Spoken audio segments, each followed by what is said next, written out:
What makes certain running content creators so popular on YouTube?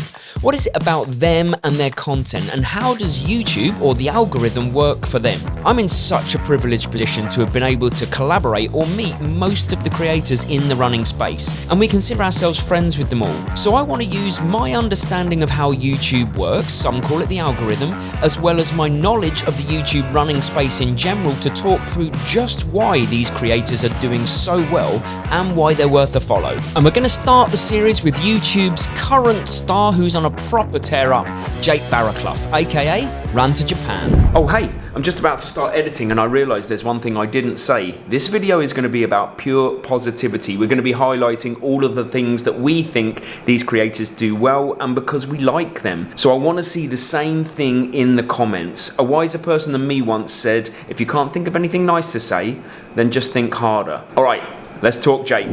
So who is Jake Barraclough? Well, first of all, you probably don't know him by that name. You probably know him as Ran to Japan. But Jake's a 28-year-old British dude who essentially ran to Japan. So Jake moved to Japan in 2023, and at the time he had been a 2:38 marathon runner. When he moved to Japan he was a 2:17 marathon runner, and right now at the time of filming this, which is early 2026, he's shooting for a sub 2:10, potentially at London, which is where we'll be as well, and hopefully we'll meet up. But he moved to Japan because when he was previously injured in the UK and he was training on his turbo trainer, he listened to a lot of audio books, he read a lot of books, and he stumbled across a number of books that talked about the art of training in Japan, like how crazy they are, how full on they are. He fell in love with the concept and went to Japan to both study the running and study the language. And you probably don't know this, but Japan is crazy for running. If you looked at the stats of the amount of sub 2:10 marathoners in Japan alone, you would blow your mind, because beyond Kenya and Ethiopia, Japan's pretty regularly the third best marathon running nation in the world, way above the UK and the US and all of those nations. They have, in one race alone, right, in 2021, they had 42 runners go sub 2:10. I'm pretty certain that's more than the UK's ever had. Anyway, I digress. I think what is really attractive about Jake's channel, and we'll dig into this a little bit more, is his theory about training harder, not smarter, and pumping out 250 to 260 kilometer weeks on the regular, back to back to back. I've never even got to 100 kilometer weeks, so it's really great to watch. So let's talk about where Jake fits into this YouTube niche. And first of all, it's worth saying I'm a big believer that there is space for everyone and there's space for multiple people to do the same thing in YouTube, as long as we're all making content to try and help other people, inspire other people, and entertain other people. And Jake turned up 1 year ago, and he absolutely has smashed it. He went from no subscribers to 120 or over 120,000 in 1 year. He literally blew past us the other day, and we've been grinding on the channel for 8 years. But again, I couldn't be more happy for him. As I say, there's space for everyone here, and he's doing great things. And what I do know about Jake is he takes this super seriously. So I know for a fact that a long time before he ever put out a YouTube video, he was researching, he was planning, he was getting ready, he was stylizing his content and his thumbnails. So this is not a flash in the pan, this is not an overnight success, this is something that Jake has worked for before he even got on the platform. Now, what does he do?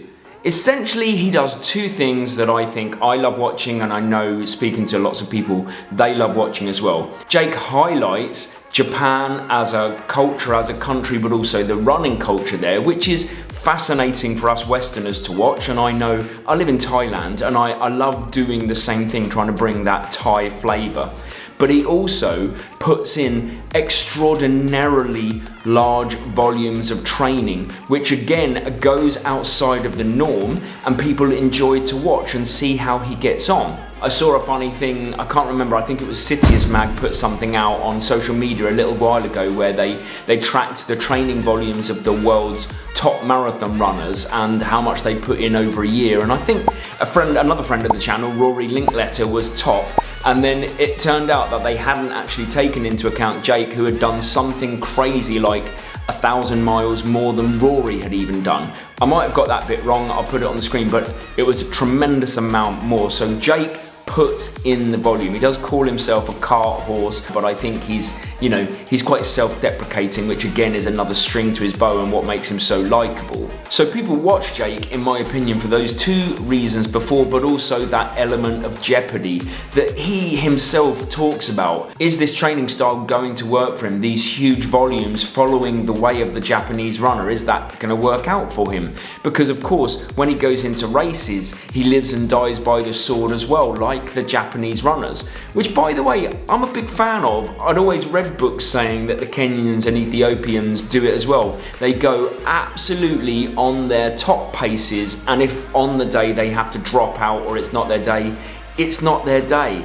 Whilst, me here runs very reserved, make sure I've got enough for the end. I actually wish I could do something like that. Maybe I will. Maybe in a future video I'll just absolutely gun it and see if I can hold on, which will ultimately lead to a pretty grim performance, I'm sure. But he's captured the attention of the YouTube running world, that's for certain, and he's definitely a star on the rise, and I'm happy to watch and I'm happy to follow him.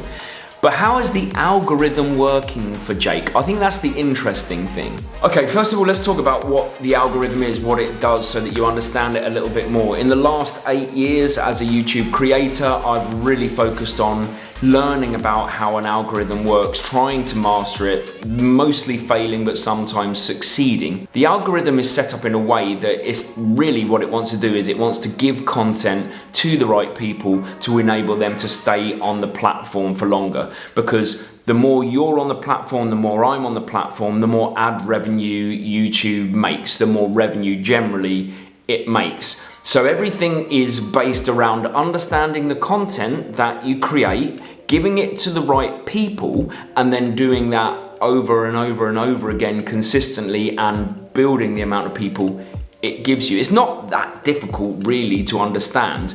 It's more difficult to master, which I think Jake has done really well.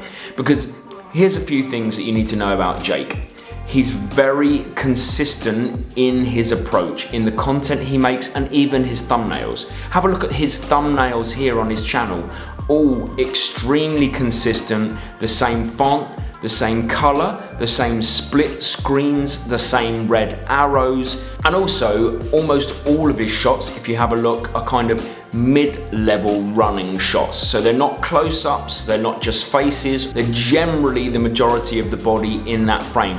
None of that changes from thumbnail to thumbnail. And that means that when you click on or when you come onto YouTube, immediately you know that's a Run to Japan video. And B, the AI now is getting so good, it reads thumbnails, it looks at emotions or scenes in thumbnails, and it understands what the video is about as long as it's not complicated. And Jake does that really well. On top of that, what Jake does really well is he understands what the algorithm wants. He gives it to the algorithm. So week after week, people want to watch Jake train, they want to see him put those huge volumes in, and they want to see an end product, as in they want to see him race, they want to see what happens to him.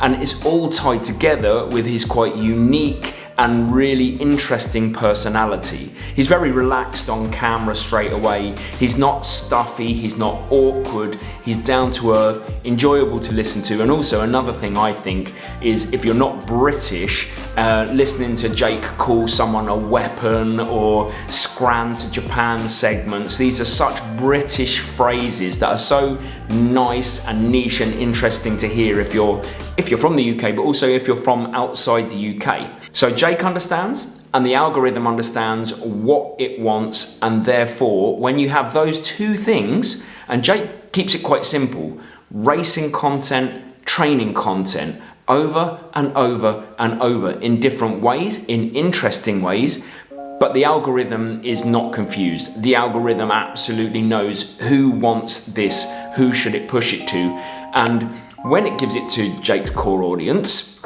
and they all watch and click, then it gives it to the peripheral audience who also watch and click, and then it will start thinking, well, if these people like it, these people will also like it who watch racing and training videos. It's almost like compound interest, I would explain it. When you find an element of something you do on YouTube that works, do it again, do it again, and the audience gets bigger and bigger and bigger as you go. And that is what I think Jake has absolutely mastered. The last person I saw do this on YouTube, in our niche at least, was Mark Lewis a few years ago.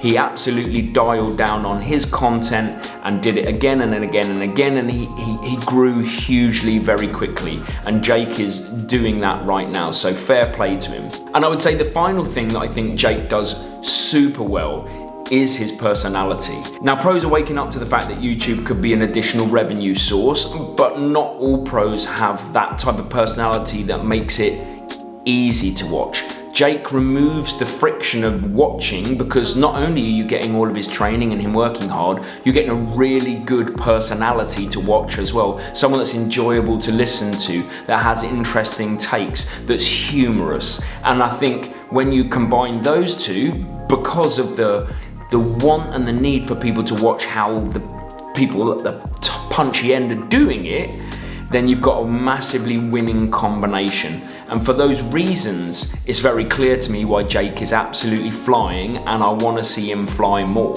So 4 things really. If you want to see someone that's training at the very punchy end of running and aiming for a sub 210, if you want to learn about an incredible running culture but something that might be unfamiliar to you, if you want to watch a great personality and be entertained in the process, and if you want to watch a bit of jeopardy because you never quite know how the training and the racing is going to go, and Jake is open about that, and it's one of the charms of watching the process, then Ran to Japan is definitely a channel for you, and I would urge you to go watch it because I think it's brilliant. And I hope you enjoyed this video. I just wanted to highlight and spotlight some creators in our niche and just show some love and explain from my perspective how and why they're achieving the success that they are. Now, this video is suggested for you by the algorithm, but also put in the comments any creators you would like to see highlighted or spotlighted, and me talk about only the positives of the things that they do, because this is a positive experience and a positive space. So get subscribed for more, because I think you're going to enjoy our journey this year. Thanks for watching.